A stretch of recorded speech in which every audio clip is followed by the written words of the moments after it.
बच्चों, आज हम जानेंगे सवाना प्रदेश के बारे में, इसकी वनस्पति, जीव जंतु, मानव जीवन के बारे में। सबसे पहले हम जानते हैं जलवायु के बारे में कि जलवायु क्या होती है। किसी स्थान पर 30 साल या उससे अधिक समय तक मौसम की जो औसत स्थिति रहती है उसे हम जलवायु कहते हैं। पृथ्वी पर विभिन्न प्रकार की जलवायु पाई जाती है। उदाहरण के लिए गर्म जलवायु, ठंडी जलवायु।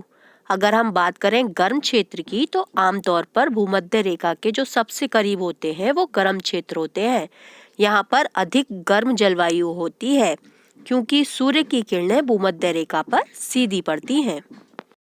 सवाना प्रदेश का विस्तार दोनों ही गोलार्धों में 5 डिग्री से 20 डिग्री अक्षांशों के बीच महाद्वीपों के भीतरी भाग में पाया जाता है, जैसे कि दक्षिण अफ्रीका में ब्राजील के पठार और ओरोनिको बेसिन। अफ्रीका महाद्वीप में एक चौड़ी पट्टी के रूप में ऑस्ट्रेलिया के उत्तरी भाग में भी इसका विस्तार है। सवाना प्रदेश का सबसे अधिक विस्तार अफ्रीका महाद्वीप के सूडान में है, इसीलिए इसे सूडान तुल्य प्रदेश के नाम से भी जाना जाता है। इन क्षेत्रों में ग्रीष्म ऋतु में साधारण वर्षा होती है और वर्ष का शेष भाग सूखा रहता है। प्रश्न उठता है कि वर्ष की छोटी अवधि में साधारण वर्षा होने पर और पूरा वर्ष सूखा रहने पर इस क्षेत्र की वनस्पतियां कैसी होती होंगी। तो हम जानते हैं यहाँ की वनस्पतियों के बारे में। यहाँ की घास लंबी और मोटी होती है और विशेष प्रकार की वनस्पति कहलाती है। यहाँ की घासें लगभग 3 मीटर तक लंबी होती हैं। सवाना प्रदेश में घासों का बाहुल्य है, जिसकी बनावट मोटी, चपटी व कड़ी होती है। घासों में सबसे अधिक महत्वपूर्ण घास है हाथी घास, जिसे एलिफेंट ग्रास भी कहते हैं।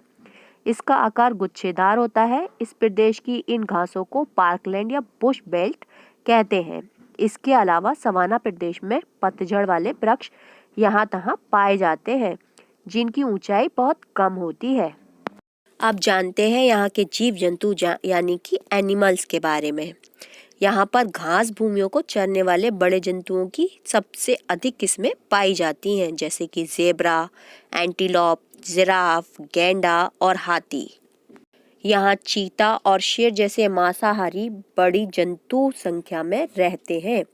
ये मांसाहारी जंतु जेब्रा और हिरन जैसे शाकाहारी जंतुओं का शिकार करते हैं। पहले इन जानवरों का खूब शिकार किया जाता था, इसलिए इन घास भूमियों को शिकार भूमि यानी कि बिग गेम कंट्री भी कहा जाता है।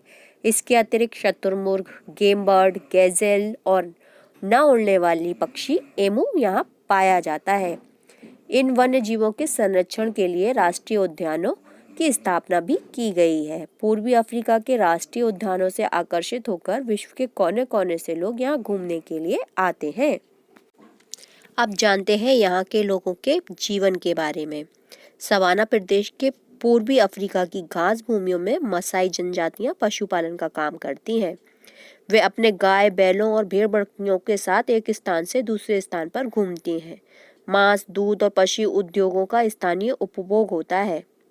यहाँ पशुचारण उद्योग के व्यापारिक स्तर पर विकसित होने की अपार संभावनाएं हैं, जबकि ऑस्ट्रेलिया के सवाना प्रदेश में पशुचारण उद्योग बहुत ही अधिक विकसित अवस्था में है। बच्चों, आज की वीडियो में इतना ही। वर्कशीट में दिए गए प्रश्नों के उत्तर अवश्य दीजिए। फिर मिलेंगे अगली वीडियो में, तब तक के लिए धन्यवाद।